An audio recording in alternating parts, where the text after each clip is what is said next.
I need advice on a family situation that's been brewing for years, and it's a long story.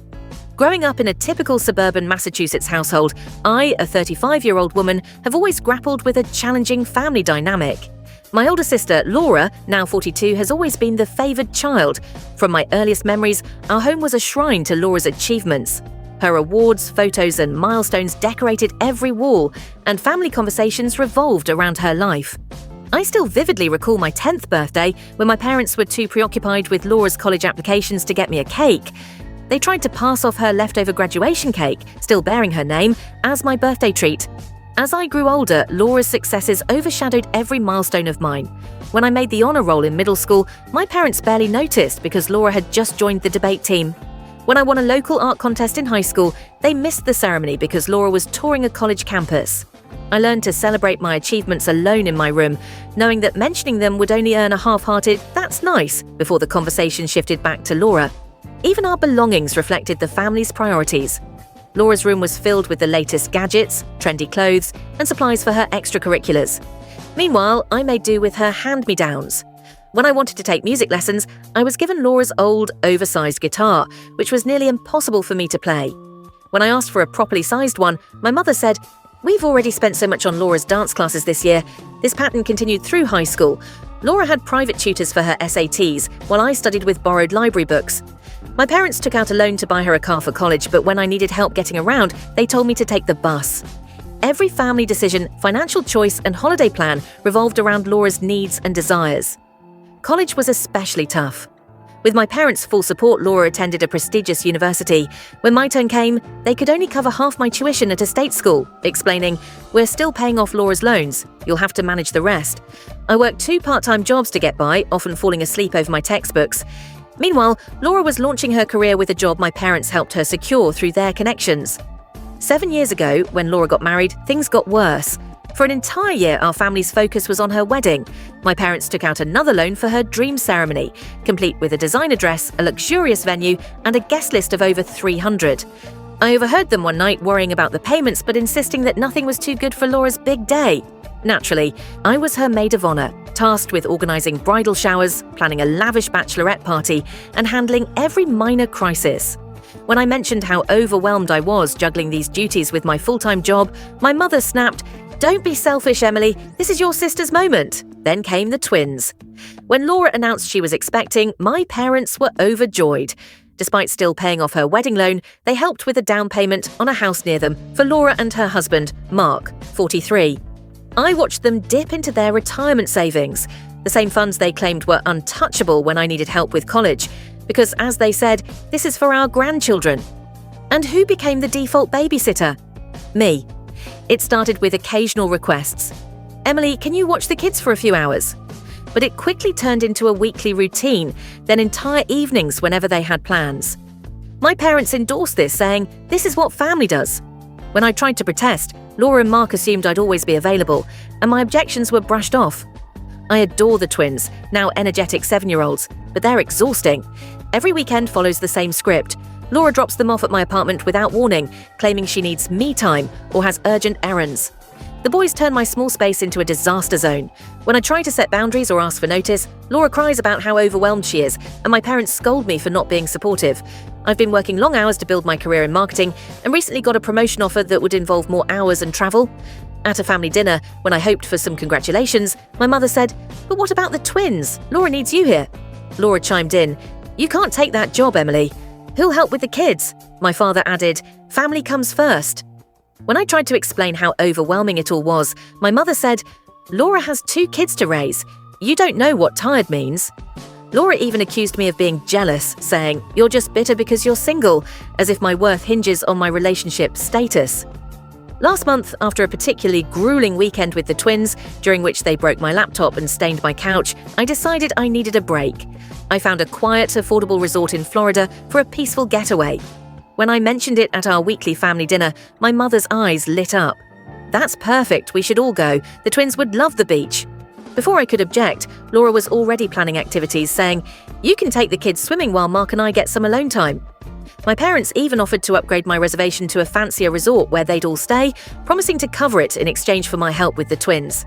They completely ignored that this was supposed to be my vacation, planning outings around the kids' preferences. That night, lying in bed, I made a life-changing decision.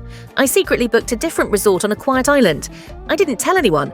I quietly arranged my time off work, packed discreetly, and ensured my savings were accessible. I know it's sneaky, but I couldn't take it anymore. At the airport, I'd go my own way. While they headed to Florida, I'd board a flight to my secret destination. I turned off location sharing and braced for the inevitable backlash. I know there'll be drama, I know they'll be upset, but for the first time in my life, I want to put myself first. For 35 years, I've been the reliable sister, the dutiful daughter, the ever-available aunt. I've sacrificed my social life, my weekends, and my own needs to meet my family's expectations. I've missed dating opportunities because I was always babysitting. I've turned down career advancements that conflicted with their needs. I've put my life on hold to be there for them. This isn't just about a vacation, it's about escaping a lifetime of being taken for granted. I plan to use this as a turning point to set firm boundaries with my family, maybe even take a full break from them. I'm tired of being the family's rock, the constant sacrifice, the fallback plan. Reddit, what should I do? Am I overreacting? Is it okay to want something for myself? Or should I just go along with their plans and accept my role in the family? Thank you all for your support and advice. A lot has happened since my last post, and I want to share how it all unfolded. The airport day was more emotionally intense than I expected, but everything went as planned. I arrived early and chose a check-in counter far from where my family would be. Through the terminal's glass walls, I saw them arrive. Mark checking their itinerary, my parents looking excited, Laura wrangling the twins, hauling luggage. As they headed to their gate, I quietly went through security for my own flight. Once they realized I wasn't at their gate, my phone started buzzing. First came confused texts. Where are you? We're at gate C15. Then worried ones. Emily, are you okay? Did something happen? Finally, angry ones. How could you do this to us? The kids are crying. I turned off my phone before boarding. For the first time in years, I felt a strange mix of guilt and freedom. Guilt was familiar. I'd lived with it my whole life. But freedom? That was new and thrilling. My resort's quiet island was nothing like the crowded Florida destination they went to. The moment I stepped onto the beach, years of tension melted away. No kids to watch, no family drama to manage, no schedules to follow, just me and the ocean. The first 2 days were tough. I kept checking the time, thinking, the twins would be having lunch now, or Laura usually needs help with bedtime. Breaking decades of conditioning is hard, but on day 3, something shifted. I tried things I'd always wanted to do but never had time for. I took a goofy but fun snorkeling lesson. I joined a beach yoga class and met a group of solo travelers. One night, I had an impromptu dinner with a kind man I met at the resort's cafe. It was just a casual meal, but it reminded me I could have a life outside my family. When I finally turned my phone back on after 5 days, the flood came. 147 missed calls, over 300 texts, dozens of voicemails. My mother even called my workplace, claiming a family emergency. Thankfully, I'd warned my boss I'd be on vacation. I listened to some voicemails. My mother's tone shifted from worry to anger to manipulation. Emily, how could you abandon your family like this? The twins are heartbroken. Is this how we raised you? Laura's were worse. You've ruined everything. The boys won't stop asking for Aunt Emily. I can't manage alone, so Mark had to cancel meetings. But one message stood out. It was from my father, uncertain for once. Emily, I don't understand what's going on, but please let us know you're safe. It was the first time he'd spoken to me without defending Laura or pushing me to do more. I sent one text to our family group chat. I'm safe and enjoying my vacation. I'll reach out when I'm back. Please respect my space. Then I muted the chat and focused on myself. The next 5 days were transformative. I read 3 books, not bedtime stories for the twins. I chatted with other guests without interruptions. I watched sunsets instead of rushing home for baths and bedtime. I started journaling to process years of pent-up emotions. One night, at a beachside diner, an older waitress noticed I was alone and asked if I was okay with it. After I shared a bit of my story, she said something that stuck. Family matters, sweetheart, but not at the cost of your own peace. Putting yourself first is sometimes the bravest thing you can do. I didn't go straight to my apartment when I returned. I'd booked a hotel for 2 nights to prepare for the inevitable confrontation. I updated my work emergency contacts, changed my apartment locks, and wrote down my boundaries. My family found out I was back when I accidentally liked a colleague's social media post. Within hours, my mother and Laura were at my building, buzzing my intercom non-stop. From my hotel room across the street, I watched their performance feeling strangely detached. Tomorrow I'll meet them at a neutral coffee shop, not my home. I've rehearsed what I'll say. My hands shake thinking about it, but I know I'm doing the right thing, despite the fear, guilt, and drama that's coming. I'll update again after the meeting. Thank you, Reddit, for giving me the courage to take this step toward freedom. The coffee shop meeting with my family was more intense than I'd imagined. Here's what happened. I arrived early, choosing a corner table with a clear view of the door and exit, a habit from years of anticipating family chaos. My hands shook so much I could barely hold my coffee. My parents, Laura and surprisingly Mark, all arrived together. I was relieved the twins weren't there. Before they could launch into their rehearsed speeches, I raised my hand and said what I'd practiced. I'm setting boundaries and they're not up for debate. The next 2 hours were an emotional roller coaster. Laura started crying, claiming my absence had traumatized the twins. My mother tried guilt-tripping me. After all we've done for you. Mark unexpectedly tried to mediate, suggesting I could watch the kids every other weekend. My father mostly sat quietly, looking uncomfortable. When Laura said, "You're being selfish, family means sacrifice," something in me snapped. Calmly but firmly I said, "Yes, family means sacrifice, but it's supposed to go both ways. When was the last time any of you sacrificed for me?" The silence was deafening. For the first time, I laid it all out. Years of being overshadowed by Laura, the unfair financial treatment, the constant assumption that my time and life mattered less. I showed them my calendar from the past year, every weekend marked for babysitting, every holiday planned around their needs. My mother tried to interrupt, saying, "But that's what sisters do." I cut her off. "No, that's what paid nannies do. Laura, if you need this much help, maybe it's time to hire one." That shifted the conversation. Laura stormed out, my mother trailing behind. Mark stayed, apologizing for taking my availability for granted. My father, after a long silence, said, "We never meant to make you feel this way." It wasn't an apology, but it was something. When they left, I followed through with my plan. I moved to a new apartment in a different part of the city. It's smaller, but in a secure building with a doorman who's been briefed about my situation. Only my job and a few trusted friends have my new number. The hardest part wasn't the move or the planning, it was rebuilding a life from scratch. Years of prioritizing my family left me with few hobbies and close friends. I started small. I joined a ceramics class, a book club, and accepted co-worker dinner invitations I'd always declined. That first free weekend felt strange. I stayed up late, visited a farmer's market, and spent hours browsing a bookstore. No urgent texts from Laura, no guilt-tripping calls from Mum, no last-minute babysitting requests. My family's reaction to my move was predictably intense. My mother tried calling me through my office's main line, but my new job doesn't allow personal calls during work hours. Laura showed up at my workplace once, but security was prepared. She sent a tearful letter accusing me of tearing our family apart. But there was an unexpected twist. Mark emailed an apology for enabling the situation. He started taking the twins to activities on weekends, though Laura initially resisted. It's a small but meaningful change. My parents are struggling to adapt. My father sends occasional awkward texts to start conversations. My mother alternates between angry outbursts and cold silence.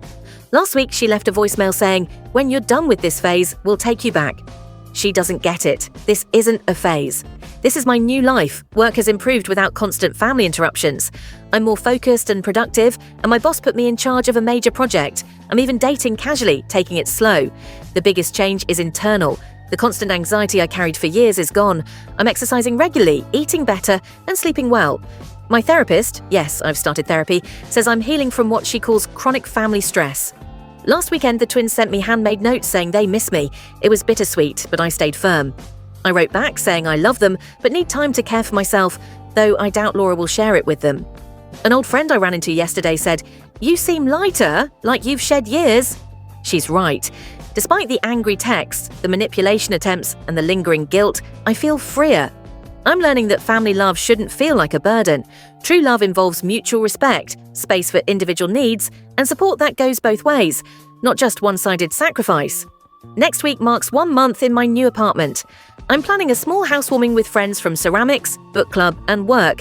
Just people who value me for me. No drama, no expectations. I'll update again soon. Thank you, Reddit, for giving me the strength to change my life. It's been 3 transformative months, and I want to share how everything has come together. Last week brought the confrontation I'd been both dreading and expecting. My father showed up at my workplace, but his approach was different. No theatrics like my mother's frantic attempts or Laura's emotional outbursts. He was calm, almost resigned, and asked if we could have lunch. We met at a quiet restaurant near my office. For the first time, he saw me as his daughter, not just Laura's sister or the family's go-to helper. "You look well. he said, surprised. Happier. The observation hung between us, heavy with the realization that he hadn't noticed my unhappiness for years. He shared the family's offer. They'd give me every other weekend off and even pay me to watch the twins if I'd return to my role in the family, as if money could make obligation appealing. Looking at him across the table, I realized they still didn't get it. My freedom wasn't a bargaining chip, it was my right. "Dad," I said, "I'm not negotiating my life. I'm living it." What followed was the most honest conversation I've ever had with him.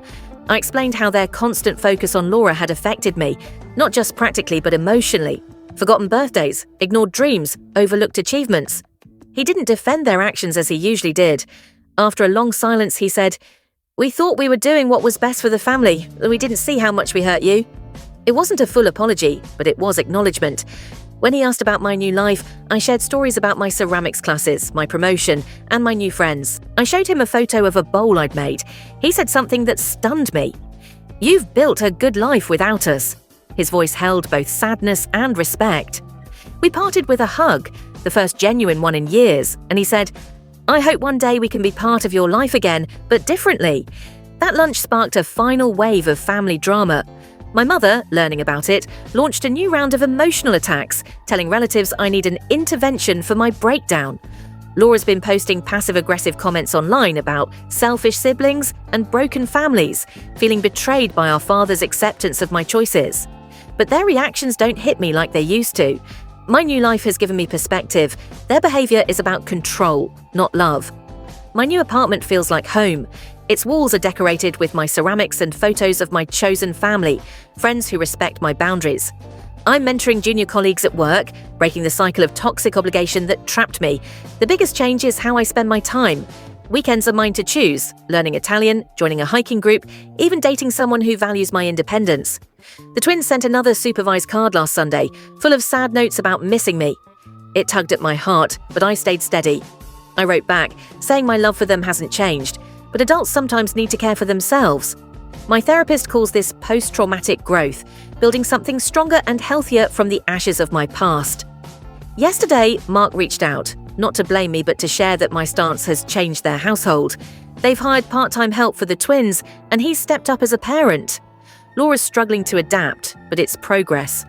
As I write this, I'm in my home office preparing for a work trip next week, something my old life wouldn't have allowed. A framed quote hangs above my desk.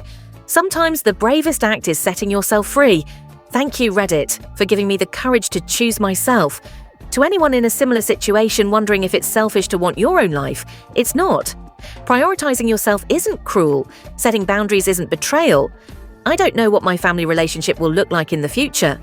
Maybe we'll find a new connection based on mutual respect, not obligation. For now, I'm building a life true to me, my friends, my passions, my career, my sense of self. This isn't an ending, it's a beginning, and I'm excited for what's next.